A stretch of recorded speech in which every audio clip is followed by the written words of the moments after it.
Hey, this is Brian Cease from the Red Lines with Backseat Guitar in the Car. Once again, we got a great episode. I got a young guy in the backseat named of Zach Kime. Zach, say hello. How's it going? Zach's got a solo album out, his first on Get Hip Records, and we'll talk about that here shortly. Here's the single for the song we're going to do. So yeah, what song are we playing? We're going to play Alice. Okay, and you want to say anything about the song before we play it, or you just want to play it? Let's just play it. All right, cool.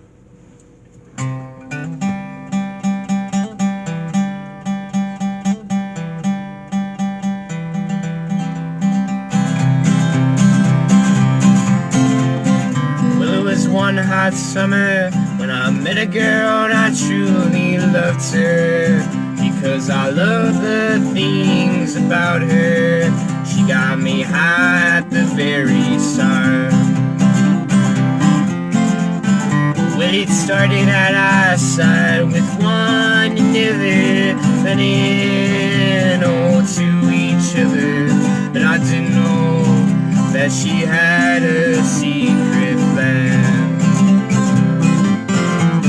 I was stabbed, scars on my back, all wounds in my neck, but my bones were still intact. And I said, Alice, is it okay for me to cry? 'Cause you broke my heart inside, and you played me just like crazy, or am I just hopeless in trying? So when your love or meant of dying, with a love that doesn't look back, where the sky looked clearer, clearer than the ocean, and baby, we're a really good love potion, but since you left, the sky is gray as can be. Your friends might think I'm crazy, but hey, don't be lazy. Just give me one more chance, baby. We mean everything to my heart and me. And I said, Alice, is it okay for me to cry? 'Cause you broke my heart inside, and you made me just like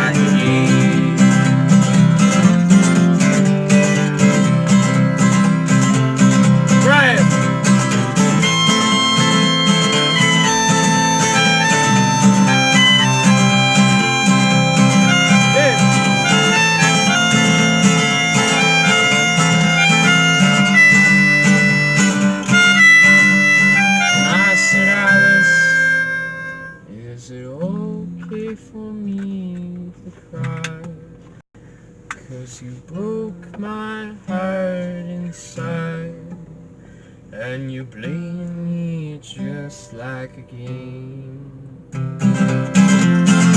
And I said, Alice, is it okay for me to cry? 'Cause you broke my heart inside, and you blame me just like a game. One more time.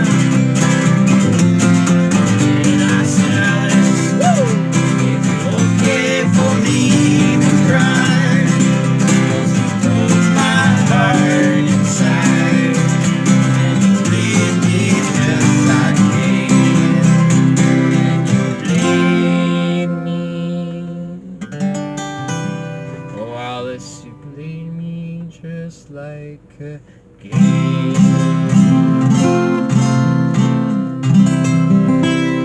Thank you very much. Yeah, dude, that was awesome. That was fun.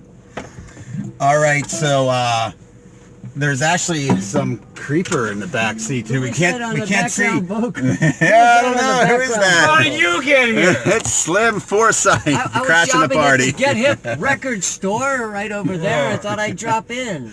Cool. I thought it was Slim. pretty good. Good to see you, Slim. Bri. You're early. You're like 2 weeks early, man. Hey, better early than late. Yes, yes. Slim is going to be a guest 2 weeks from now, so stay tuned for that. But thanks for lending your vocal talents. My pleasure. I understand you got a date. So Yep, I'm I out of should here, probably let you fellas. out of the puzzle doors here.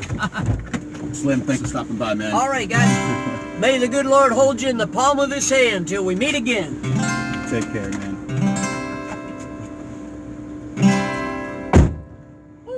All right, Zach, that was fun, man. Thank you. The impromptu rocking out at the end was cool. Sorry, we didn't plan any background vocals for me, but I had to join in. It was fun. Yeah. So all right, so let me grab this first of all. This is your solo album, Zach Keim. First Step by Zach Keim. It's your first solo album. It's first solo record. It's on Get Hip, on which the Get Hip Folk series. we are in the Get Hip Parking record lot. store parking lot. Yeah. Yeah, so Get Hip's been around for a while, and the folk series started, I don't know, a year ago? You tell me. You About know. a year I or don't know. two ago. Okay. It started with Slim, myself, Some Kind of Animal, and Benjamin Sweet. And then that 45 I did as a split single. Ben Sweet, He's in Southside American. Okay, we played with them before. All right. Yeah, I didn't realize he was that actually. single is my first recording of Alice when I wrote it when I was 16, and it's Bob Powers. How old are you Knox. now? I'm 21. 21. And All then right. the B-side is Southside American, and that's cool. the first release on the Get Hip Folk series. A demo version of In the Dust by Benjamin Sweet. Nice guy. I know Now Ben. it's- And this is a demo version. So this is not the same version That's as the on first- First Step. Yeah, we re-recorded This, it. For yeah, the yeah, record. when you were 16. Okay. Yeah, so the record, my LP was done by Pete Revere, who recorded, We know Pete. Yeah, from the Infidels, and he recorded the Debbie Poets and Blue Ash. Mm-hmm. So, For those of you who don't remember, Pete Revere, we did the Deadbeat Poets episode. Pete is engineer at Amprion Records in Youngstown. He's the Red Lines recording engineer, and apparently Zach's engineer with your solo stuff, and Knox Boys. and the Knox Boys. Yes, so the Knox Boys. What are the Knox Boys? Or a garage punk band from Blawnox. Hence the name. Yeah, we You know, surprisingly, I gotta admit, it took me a little while to realize. Oh, hey, Blawnox, Knox. That's where the name comes. Like I felt stupid NOX. when I realized that. yeah. So anyway, the Knox Boys, garage punk band. I really like that album, man. So when did you record that? How old were you? The Knox Boys record, we were Yeah. about 16 or 17. We How many did members in it? There's 4, but it's slight lineup changes. It's always been Bob Powers on lap steel and Sam Berman on percussion. But we did that with Jim Diamond in Detroit, Michigan. He recorded the White Stripes, the Cynics, a lot of big bands, the Sonics, Dirt Bombs. Cool. And then we toured on the East Coast, Midwest, played with bands like Mudhoney. So how old were you? Lips. How old were you when you were? Okay, we'll talk about you since you're in my car. Yeah. How old were you when you were doing all this? That's pretty awesome. Well, I started playing guitar around 13. Just got into bands like the Beatles, the Stones, and then I got into like Bob. Who got you into those? Parents? My parents. My dad had a pretty massive vinyl collection, so I got that at a pretty early age. So you were introduced to the whole vinyl thing pretty early. Yeah, vinyl and also the Pittsburgh music scene. I was seeing bands like Billy Price and like Joker Shecky and a lot of like Nighthawks and stuff when I was about like 4 or 6. Cool. So Allman Brothers pretty early on. Nice. That's awesome. Because I was curious how a young guy your age comes to love vinyl and all the old music. Usually it's through parents. I mean, you've met my son before, and I've been introducing him to stuff since he was younger. But at that time, I probably had a small collection of vinyl, and I don't think he ever actually saw me. Like we would play in the basement and stuff. I remember throwing the Clash on for like Nerf Gun Wars and stuff, but I don't think he ever actually knew where it was coming from. That it was vinyl, and he's growing up in the digital age, and I think vinyl's the way to go. yeah, I love the medium. That's just having a physical record and and the being package. tangible and that Feel you it. can feel it and listen to it. And the fact that you have this hunk of plastic Yeah. that's got these grooves imprinted on it that you just run a needle over, and voila, there's sound and music and happiness, and it's cool. It's happiness. Yeah, and I don't know. I mean, yeah, you can I have a copy of Slim's Get Hip recording. And I This like is your Slim. shirt that you're wearing. Yeah. This is my new. The Get Hip cigarette. This is my new Get Hip Recordings T-shirt. But okay, so yeah, the CD tangible, you can hold it too. But I don't know. This is just so much cooler. You can't do that with MP3s, obviously. Now, I think as far as discovering music, I listen to Spotify, but I also, if I like the band, I'll buy the. Yeah. I mean, digital has its place. It's convenient, but I mean, having the vinyl, taking it out of the cover, you get the sleeve, and if you have is it called a gatefold? Yeah. Okay, so if you have a gatefold, you open it up like a book, like an album. That's where the name came from. And it had used that in the old days, but back when the medium first came out, I think they had lots of pictures in them too. Hence the name album. It was a photo album, and you can still find some of those like newer packages. I bought the Big Bend, Celebrate, nice gatefold. Yes, yeah. So yeah, vinyl is definitely cool, and stay tuned. At the end of this episode, I'm going to take you through the Get Hip record store. I mentioned we're outside Get Hip. Okay, all right. Yeah. So I'm going to take you through a tour of the record store, and I think I'm actually going to go back into the distribution, the warehouse, which is amazing. I was floored when I saw it earlier today. I had no idea. I've been in the record store a few times, getting to know Zach, getting to know the local Northside record store, and I just gotta say, I had no idea that was up there. And neither did I. I was 16. You turn a corner and you're like, oh my God, there's 100, 200 more boxes of records. I don't know how he determines what's gonna hit the shelves. It's crazy. Neither did I. He being Greg Koselich, the owner of Get Hip. Barbara, and when I was 16, Bob told me about this record label, and we were just scouting out labels. Bob, what was it? Bob Powers, the Lap Knox Steels? Boys, yeah. Okay.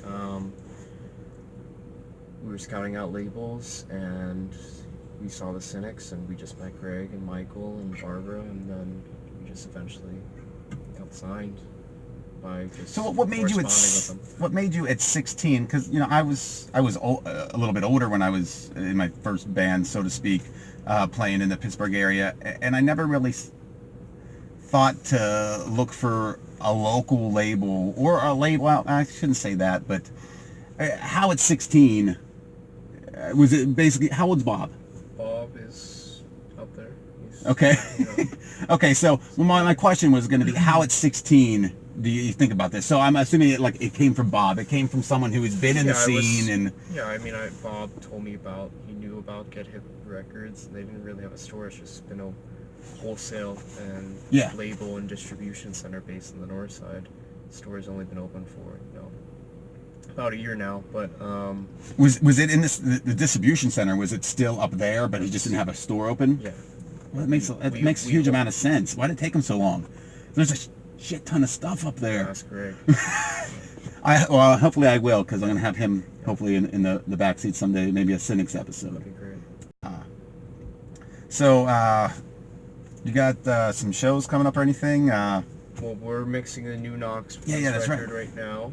At Amprion Recorder. And I'm working on some new songs for my second solo record at the moment, so that's what I'm focused on, just getting another product out. And then we just came back from South by Southwest, so we played that was a couple months ago. How'd that go? About a month ago. We played the Get Hip Showcase, Burger Record Showcase, and we played a couple other shows in Austin. That was good. Cool. Was that your first time there? First time in Austin. Nice. Nice. Good experience, I assume. Yeah. What are those shows usually like? Because I don't know all that much about South by, but I mean that town just gets invaded. Is it kind of on a bigger scale, obviously, but kind of like our Deutschtown Festival? Every music venue or every possible venue that you can turn into a music venue gets turned into a music venue. That's what basically it is. It's a big music festival. And it's not just the townies, so to speak, because it's so nationally huge. I mean, you have people that actually come in for this just to see it, not just to play, but just to attend. Yeah, we played with a band, Buffon. They were from Spain. I think they were from Madrid. Yeah, they were from Madrid. Great garage site. We play with them at the Get Hip showcase. That was cool. Okay, so here's another question I want to ask. As a young guy, how did you get into garage rock, Just which is listening to playing. Well, prior to the Knox Boys, I was doing more of a folk approach to music and just rock and roll, classic rock and roll like Elvis and stuff and Buddy Holly. But then I got into Donovan, Bob Dylan, Fleet Foxes definitely had a really big impact on me growing up as a kid. And then And how I old progressed- approximately at that point? I was about 15, 14, playing open stages in Moondogs and Blawnox, and then I met Bob, and then from there I just we started the jam, and then he exposed me to his record collection of like Billy Childish, the Gories, Headcoats, the Cynics, How did you meet the Bob? Stooges, through Moondogs. Through Moondogs. Okay, Yeah. all right. Is that an all ages open mic then? It was. It was. I don't know if it was. Okay, all I right. was playing. You were Like, a 21-year-old, 14-year-old. exactly. Okay, all right, cool. Well, good for you. Okay, so I just got exposed to music early on, and then what really had a huge impact on me was discovering the Black Lips, and then kind of just being, because they're like contemporary garage rockers. are they kind of psychedelic? They're more garage punk. Okay, all right. They do have some psych elements, but they're just a wild garage band. But I got into them after seeing one of their videos on YouTube when I was like 16 and just listening to their records Bob had, and then we started playing, and we took all this influence and kind of tried to make our own sound, and that's kind of what inspired us to be a garage punk band. So how does lap steel work into that? It works, I guess. It just does. Bob I wouldn't have thought about Bob it, takes his inspirations from, like, there's a 60s garage band, they're called The Misunderstood, and they had a lap steel player, and that was Glenn Ross Campbell, I think, who was the lap steel player in The Misunderstood. So Bob borrowed a lot of his technique from that guy, or at least is inspired by it. Yeah. I think everybody's inspired by or borrows from somebody. Oh, sure. But, If you don't, everybody borrows is a good word, and I think everybody should more openly admit that. yeah, I draw inspirations from jazz. I love Blue Note jazz. I also love folk music. I love garage. I love Black Flag, Ramones. I mean, I have a lot of different inspirations that kind of contribute to me. Yeah, as a I mean, musician. I can't imagine being a music lover and just being so pigeonholed and not like loving music in its entirety. I mean, there's one area that I really don't like, but other than that, like, I just love to listen to music. So it sounds like you're the same way, and it's awesome to be that way at a young age, because I think it took me longer than that to open so wide, you know. I love everything from listening to a Patsy Cline record at 10 o'clock at night to listening to the Germs, or like just like a lot of fucking music. Yeah, Just music. and rightfully so. You should, man, because Yeah. music is great. Well, hey, dude, it's been great having you in the car. I've been looking forward to it. You guys check out Zach's record, First Step, on the Get Hip Records catalog. Go to the Get Hip site. GetHip.com, or you can buy it at your local record store anywhere across the United States. They probably get distribution from Get Hip. Right from this building right If they here. don't, they should call Get Hip and get distribution. And What is it, also- Get Hip or Get Lost? Yeah, Get Hip or Get Lost, but you can buy it online from our mail order site. You can buy it at a record store. You can buy it at the Get Hip record store in Pittsburgh. Cool, man. That's awesome. Congratulations on your success at an early age. I am happy for you, man. All right, guys. Thanks for tuning in. Like I said, 2 weeks from now, we got Slim Forsyth, another great Get Hip Records artist. Brian Cease from the Red Lions. You guys take care.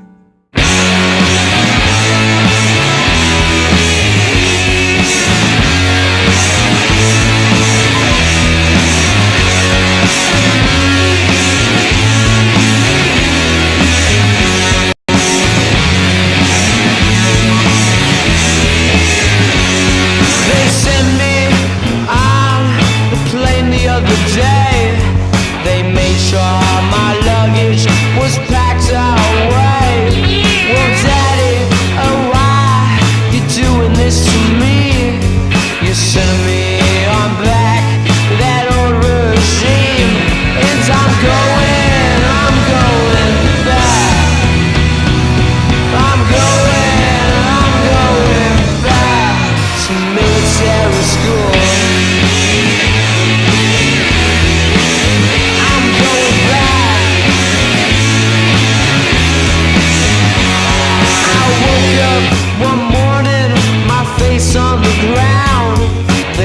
off my shoes and they put me down. Well, my parents, they found my stash in the backyard, and now I guess I'm a retard, and I'm going